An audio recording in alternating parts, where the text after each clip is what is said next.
Salut tout le monde, c'est Simon, je retrouve pour une nouvelle vidéo. On va partir du côté de l'APL, la première ligue ce week-end. Un petit pronostic sur tous les matchs comme habituellement. Et on fait un petit récapitulatif du week-end dernier. Le week-end dernier qui a été très bon du côté de la première ligue. Bon, après Brighton Villa, voilà, c'était un match à éviter clairement, parce que Villa, ils étaient en course encore pour la Ligue Europa Conférence. Ils vont être obligés de faire une petite remontada du côté de la Grèce demain soir. Burnley Newcastle, petite déception ici. Après Newcastle, ils restent sur pas mal de bonnes perfs, mais Burnley aussi restait sur de bonnes perfs. Donc là, voilà. Dommage pour moi, j'aurais dû prendre un over, mais avec Newcastle, franchement, les overs, ils passent pas tout le temps.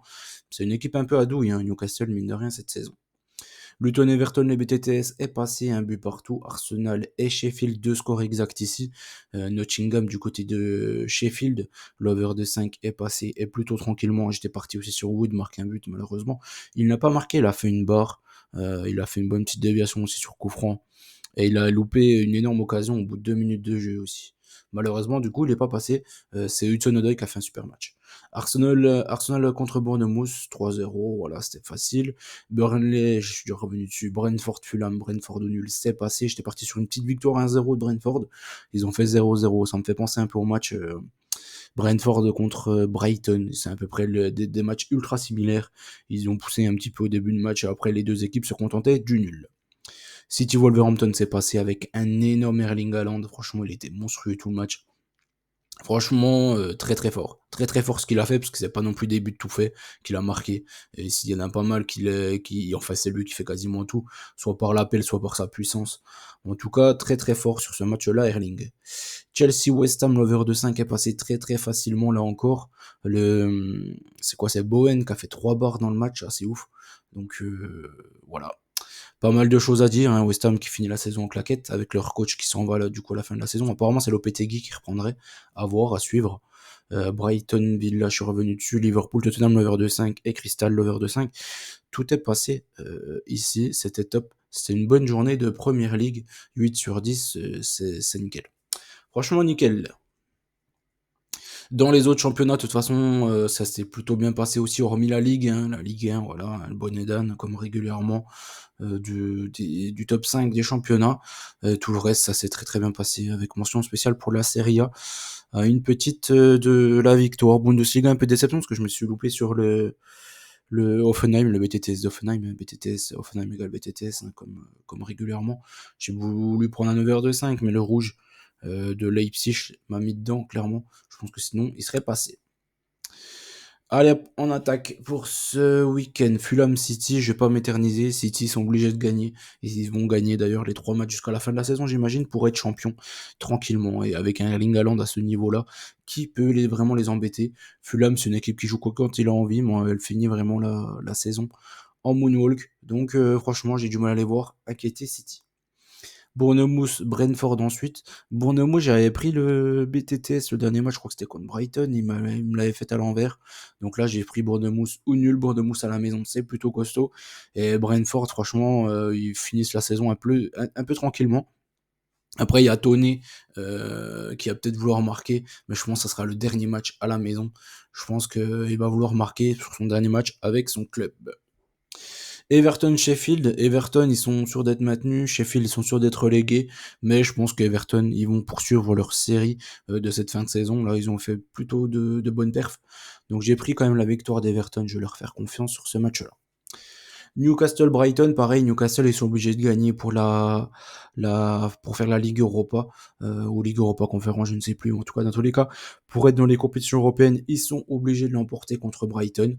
Brighton qui finit très mal la saison, même s'ils ont gagné contre Brighton. Ils viennent de gagner là contre Villa, parce que Villa ils avaient la tête ailleurs clairement. Je pense que Newcastle est obligé de le prendre ce match-là à domicile, surtout qu'il y a Chelsea qui revient bien. Franchement, Chelsea revient bien en cette fin de saison. Donc je vois une victoire de Newcastle. Tottenham Burnley, soit on prend Tottenham, soit on prend le BTTS. J'ai opté sur la deuxième option. Pourquoi? Parce que mine de rien, même si Burnley m'a déçu contre Newcastle, ils ont encore une fois réussi à marquer, et que Tottenham encaisse des buts contre tout le monde. Je pense qu'ils joueraient contre Laval, qu'ils encaisseraient un but. Donc je pense que contre Burnley, ils devraient à minima encaisser un but. Je vois comme une petite victoire de Tottenham, mais je pense que Burnley peut embêter cette équipe des Spurs, qui n'est pas terrible quand même actuellement. Ils restent sur de nombreux mauvais matchs, moi je trouve. Encore contre Liverpool, ils n'ont pas touché terre pendant 70 minutes. Hein. Donc à boire. C'était contre Arsenal avant. Contre Arsenal, ils étaient pas mal. Franchement, c'était un peu un résultat trompe-l'œil, surtout sur le début de match. Ils avaient eu de nombreuses occasions. Il y a Romero qui fait un poteau, il y a Romero qui fait une tête juste à côté aussi. Enfin, c'est surtout sur des coups de pied arrêtés quand même, mine de rien. Mais ils ont été quand même pas mal dangereux contre Arsenal. Là. West Ham contre Luton. West Ham qui, en parlant d'équipe qui finissent en claquette, ils sont pas mal. Je pense que contre Luton, Kudus, Bowen, ils devraient quand même un minimum marquer un but. Et Luton, ils jouent leur survie, donc je les vois aussi marquer. Donc je suis parti sur un BTTS sur ce match-là, et j'ai pris un avantage West Ham, mais vraiment, je me méfie quand même. Parce que ce que j'ai vu contre Chelsea, c'est vraiment une équipe ultra coupée en deux. Et Kurtzuma et Ogbonna, ils ont été catastrophiques. Je pense vraiment que Luton a quand même un coup à jouer du côté de West Ham. Wolverhampton contre Crystal Palace. Crystal Palace, mais incroyable leur façon de jouer actuellement.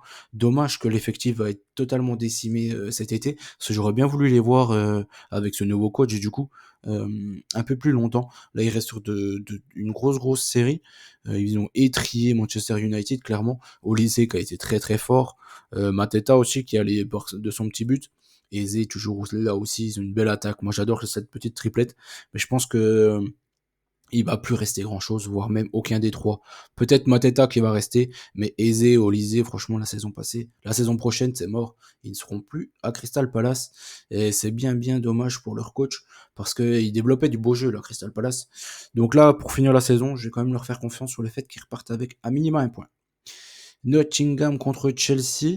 Nottingham Forest, qui joue le maintien.